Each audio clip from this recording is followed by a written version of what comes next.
Alright, my name is Shayne Lawrence, and you're watching Fuck You. No, this is the story of how I got this synthesizer, the Yamaha EX7.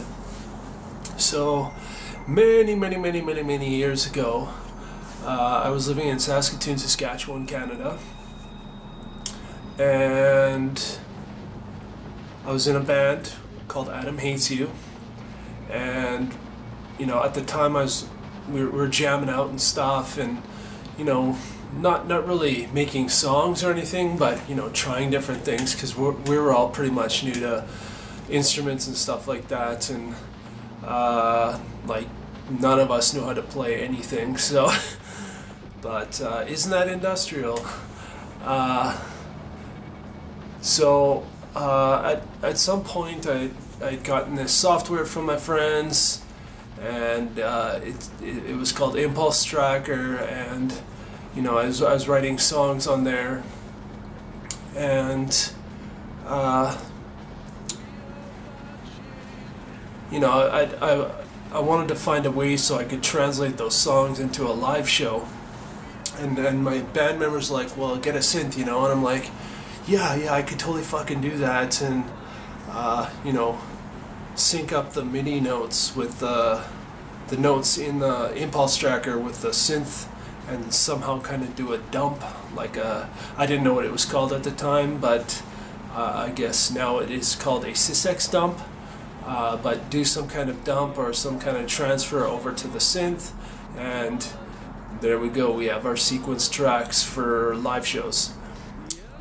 So I went to a music shop called Mother's Music on 8th Street and Broadway Avenue in Saskatoon, or just off of Broadway and 8th Street, and I'm just looking around, and I see something that looks like this, and I can't remember if I actually played with it or not at that point in time, but I saw it and I was like, that looks fucking cool. It, there's all these maybe I did play with it, because I don't know what, for some reason I got attached to it, because I think I did play with it, but I was just messing around, and it looked cool. It had all these knobs, nice size. It was in the $2,000 to $2,500 range. I can't remember exactly. It was something like that. I was like, oh fuck, of course at the time I was like, oh, at that price range the synth has got to be good, right? But I didn't really know anything about the synth, and of course I didn't purchase the synth then. I think this was in 96 or 95, 96 I think, or 90, maybe it was 97. I can't remember, it's so long ago. It might have been 96. And so nothing, I didn't end up purchasing it at that time, because A, I didn't have the cash, and B, the band wasn't really going anywhere, and I kind of got fed up with that, and I ended up moving to Calgary, Alberta, Canada, and because there was more opportunities, I was having more fun here, and I thought there'd be more potential for a band or something here in Calgary. So moved here, wrote my first album,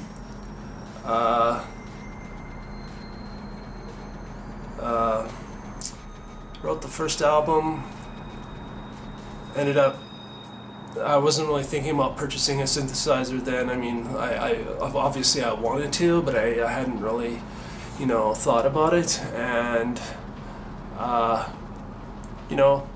that was 97 or 90, I think it was 98 when I moved here, and it was 98, and my first album came out in July of 99, July 1st of 99, and Of course, I went to London, England after, in July of '99, because I was kind of stuck for ideas as far as what to do here, as far as getting band members and stuff.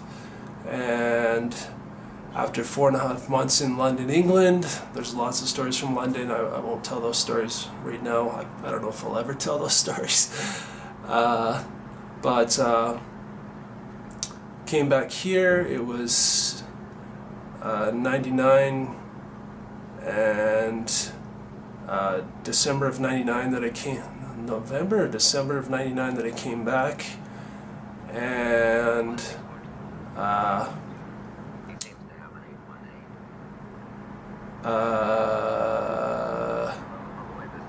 what did I do? What was I doing? November of '99, December '99, came back. Wasn't really thinking about it. I ended up getting a bunch of software while I was out there. Some cool fucking software. Some of it I still have from all the way back in '99. I still use what is it called? I can't remember. Soundforge 6. I still have it and I still fucking use it. Anyway, so came back because I was ready to come back, and I had all these ideas of as far as what I was going to do to acquire band members and kind of move forward here in Calgary. And then a bunch of shit happened, and we fast forward to 2001, and at that point in 2001, I had finally decided I wanted a synthesizer. And at first I was kind of like, I want to get, a couple of, relatively decent synthesizers, but not on the high-end price spectrum. And then I found a couple of sites on the internet. One was New York Industrial Front, which is a really cool site. And they had all kinds of advice for bands that were starting out playing industrial, and how to make industrial on a budget, which I still believe that their advice is very fucking true. And there was another site that I ended up joining in 2001 or 2002, another forum called Dark Sonus.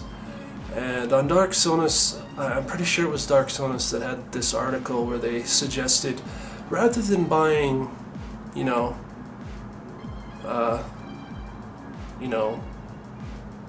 two shitty synths, why not just get the best, synth you can. And I think their rule of thumb for synth buying was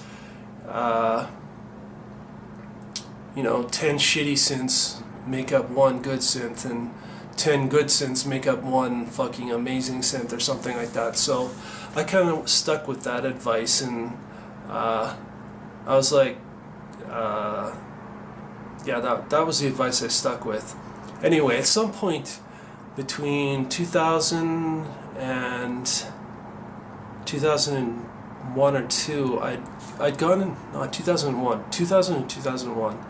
I had walked into a shop on 17th Ave here, Southwest here in Calgary. It was a piano store, and eventually it ended up turning into like a Dollarama, and then it turned into Jameson's Pub, or Joyce Jameson's, or something like that, which is still there now. But I randomly walked in there. I saw they had pianos, and they had Yamaha products, and I was like, hey, I looked to the left of me, and then there was this stairwell, and there was a sign, and keyboard synthesizers downstairs. So I was like, hey, fuck, cool. So I went downstairs, and I'm just looking around, and then there I see in the corner this fucking thing, and not this specific one, but the Yamaha EX7. and I'm playing around with it and stuff, and I'm like, wow, this is pretty fucking cool. And and then I'm messing around. I find a patch on it that I thought, like, this sounds fucking amazing, which was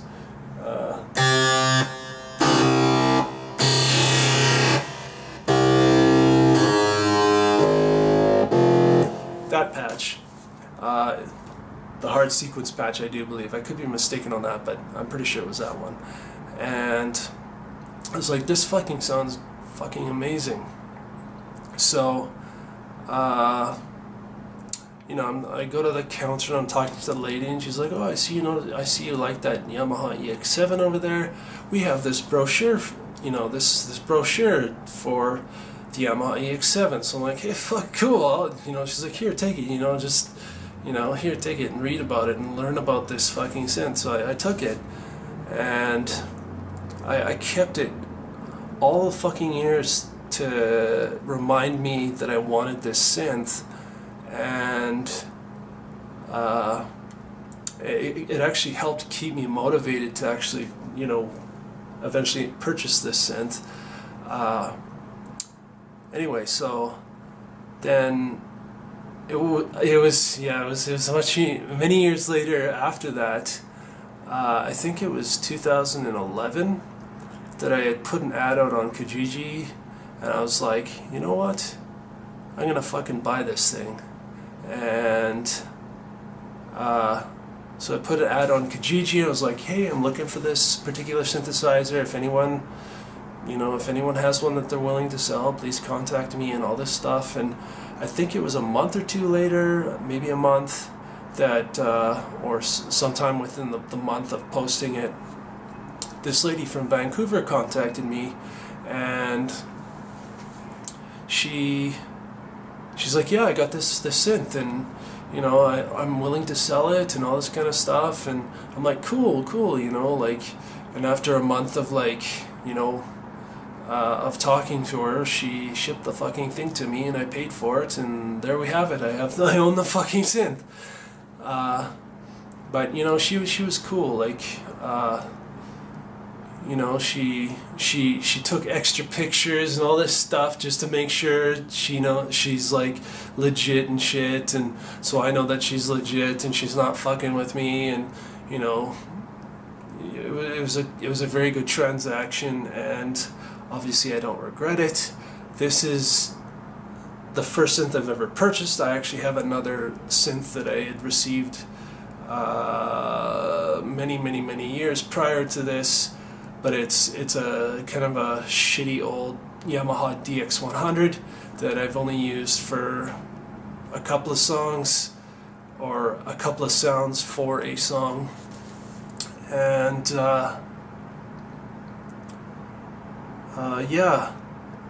purchased the synth. I got it for $500, and I remember pulling it up. I remember being at, because we sent it to my brother's place, and I remember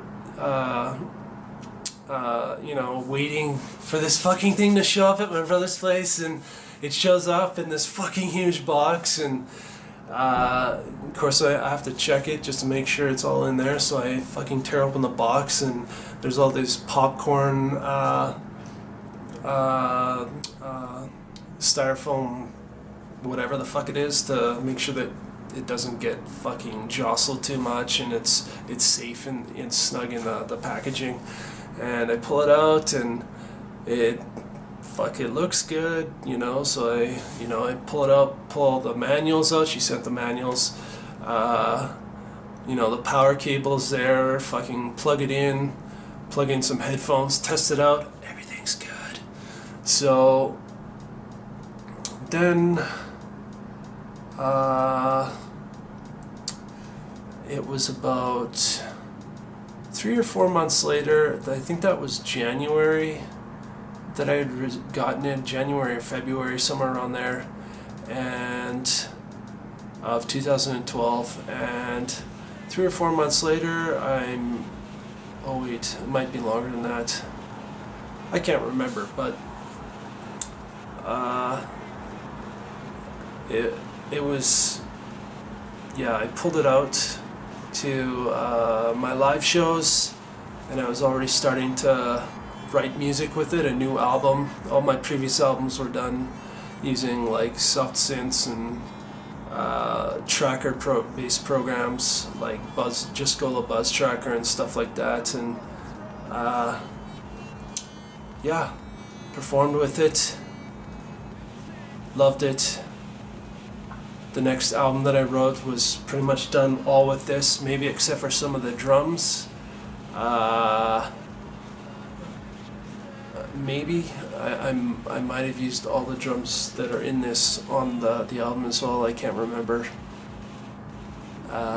Something like that. And yeah, that album ended up being the Ant album. And yeah, I think I'll throw in some photos of the day that I got the synth. I don't have any video, unfortunately, but throw in some photos and maybe some music too. But that was the story. That was the story of how I got my synth. I love it. I'm waiting for some upgrades to come in the mail. I'm very excited because it'll expand the memory on the synth, and I'll be able to utilize it to its fullest potential because of these upgrades. So, very excited. I really hope these I hope these upgrades work. If not, I've fucking lost like $400 worth of gear. But I do think they'll I think that it'll work, and if not, oh well, I guess I took a risk. So yeah, that's it. That's the story of how I got this Yamaha EX7. Yamaha, I love you. Yeah, see you later. Oh yeah, if you like this video, please give it a like, share, comment, or subscribe. Would love to hear from you. Or even your first synth purchases stories, like what are your first synths? You know, what were your first synth purchases and why did you purchase them and what attracted you to them? I know what attracted me to this one is that it has 2 or 3 different forms of synthesis. It has the AWM synthesis plus very basic AN synthesis and FDSP synthesis, and it has a sampler and a sequencer and an arpeggiator and a pattern sequencer. So it's fully loaded. That's why I got it, was because it had everything that I wanted. I would not have to get any other fucking synth if I purchased this. And obviously I haven't bought another synth yet, and I don't know if I ever will because I fucking love this thing, and yeah, I don't think I ever will. So unless it breaks down or something. If it breaks down, then obviously I'm gonna have to buy something else, or repair it. But I don't know if I want to do that. We'll see. Just depends on what it is, what the extent of the repairs are. But yeah, that's it. Like, share, comment, subscribe. Tell me your stories. What do you think? Cool. Bye.